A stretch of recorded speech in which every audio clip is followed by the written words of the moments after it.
So today we will continue our talk about the healing effect of sound and how sound can help us. Good evening, Rian Soleil. So we will share about how sacred sound can help us and how it can help us from medical point of view, emotional point of view, spiritual point of view. So just put your hands again. Remember how I taught you. Hands are holding together, and you just want those two index fingers pointing upwards. Good evening, Huda.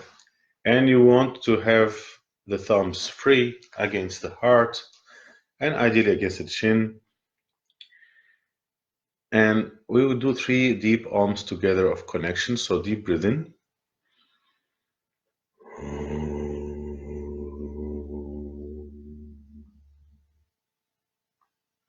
And deep breath in again.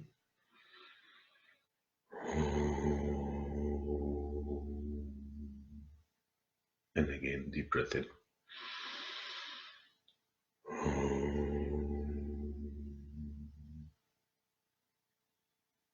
Nice to see you all. As you know, these ohms that we do together is to remind us that we are humanity, that we are human beings, and we are strong together. And despite all these strong changes happening at the moment in our world, we will pull through and we'll use all the things that are at our disposal to live beautiful lives and heal. So basically, just some people ask me, what are my credentials? Why do I talk about sound? Some people don't know me yet. So first of all, I'm a natural since childhood. When I was 14 days of age, my mother noticed that I was chanting harmonics. And later on in 1998, I discovered alone the power of Tibetan bowls, and I went to Asia many times, and I formed a deep understanding of how it works. And I set up one of the first academies of healing many years ago in Europe, and I started using sound for helping people to heal. So I've studied in different traditions, and I use regularly sound to help people to overcome, in any way possible or form, and to be stronger if they're facing disease, if they're facing depression, if they're facing any kind of addiction, and also with karmic work. So, to help us to progress on our karma and on our freedom as human beings in this life. Good evening, Kronos. Thank you for joining. Good evening, Sylvia. So, what we discussed last time was about Pythagoras. Pythagoras was very well known as a mathematician. Very few people know that he's the first one who made a musical scale. He's the father of the first octave. Yeah. And he developed sound to heal from alcoholism, depression, and violence. So there you go. 2,600 years ago, Pythagoras was the father of sound healing. And he did a lot of good work for his community, but you always had the fight between good and evil. So eventually, some evil people in his town or village did not like him and his way of healing, and they burned his school. Fortunately, he survived and he continued his work afterwards, but you always have to be aware that whenever you are coming with new ideas to heal everybody, some people don't like it, and it's okay. This is how it works. Good evening, Andrea. Thank you for joining. So today I'll explore with you more in detail why sound can heal, what type of sound can heal. And if there's enough people interested, we might do a webinar in a week or two about the issue. So the 3 main things I want to discuss with you also is the Tomatis effect, the school of cymatics, and the work of Fabien Maman. These are the 3 things I want to talk about. So first, a few words about why sound can heal. You have to remember that sound was always sacred. It's only in the last 1,000 years we forgot about it. So basically, musical instruments, I'm talking to you about thousands of years before Christianity, musical instruments were only kept in temples. Musical instruments were only kept in temples, and they would be taken out or played whenever there was a spiritual ceremony going on, or if the country was going to war. That's how powerful sound was. So there's nothing wrong of using sound for entertainment, which we do today, but we should remember that the essence of sound is actually to heal us, yeah?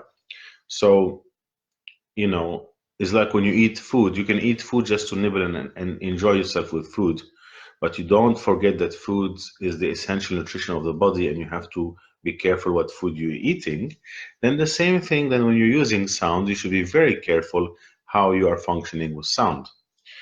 And if you go to the oldest tradition, good evening, Caroline and Alice, in the oldest traditions, the sound instruments were used whenever we were trying to connect with the universe and with the gods, and to get our message across to the universe. Yeah.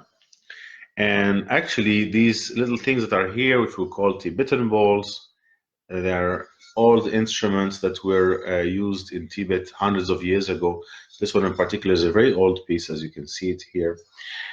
Their vibration is so potent, it can actually cross the 100 kilometers of ionosphere and oxygen sphere around the Earth. So somebody sitting on the moon now, and you go outside in your garden and you play the Tibetan ball, these vibrations will get to them. And if they're not stopped by any planet or what on their path, they will go to the end of the universe. So this vibration of sound, of what we are, actually goes everywhere. The second thing you need to remember is that between 70 and 80% of our body is made of water. And the one thing that goes through water at high speed and crosses any type of water body is vibration, sound vibration. Yeah. This is how, for example, dolphins and whales communicate in the water through very big distances. Yeah. Because the sound is carried very easily in the water. So our bodies are like pure antennas and receptors for any type of vibration that's out there. So we're very, very sensitive to sound. So, as I mentioned, Pythagoras was going down the streets of Samos, or Samoa, his little town, and he heard a metalsmith, hammering, yeah, and he could hear that sometimes when the hammer was falling on the anvil, then the sound was not very nice, but when sometimes the two hammers were falling together, the sound was very beautiful for the ear. So he started studying how that works, and he understood the proportions. And Pythagoras understood very clearly, good evening, Michelle and Graham, and he understood very quickly that there are proportions between the different sounds that have to come out to create something harmonious for us. And later on, he studied that the relative mass or size of the different planets ruling our galaxy, which are, the sun, the moon, Jupiter, Saturn, Venus, and the others, they actually correspond to a certain proportion between the different notes. So he created a scale of notes that corresponded to the proportion of the planets. And by doing that, he created a very beautiful scale of notes, which was the first octave. So this is how he started with sound healing. And as I mentioned, he was a very honest man with a lot of truth and integrity, and he had around 40 students in his school in Samos. And he was also involved, I think, with some justice group in his town, and there were some nasty people who wanted the job, and he didn't allow them to get the job, so these people ended up burning his school, and he had to go away. But his knowledge was more or less kept for us to know that this is what he did. Yeah? And sound and music were known to be very potent. Now, all of this goes to sleep because we don't hear much about sound, except that people, were only allowed to chant or sing or party in a certain frame. Most of the religious groups try to also contain what sounds you can do or not. Like, there was not much freedom going in there. So when you cross after from 2,600 years ago from Pythagoras, you arrive into Asia, into China, and all these countries where still sound was used for sacred ceremonies. For example, there was a temple in Vietnam where they had a massive gong, similar to this one, but really massive, and it was called the kettle gong, that were used to actually summon the rain. Yeah. If we go also to the bottom part of Africa, the African shamans, they kept some instruments also to bring the rain and to do things like that. That's why some musical instruments you should not just buy and keep at home because they work with energy. So you have to be very, very careful what you're doing. Yeah. So now we go back all the way to 1960.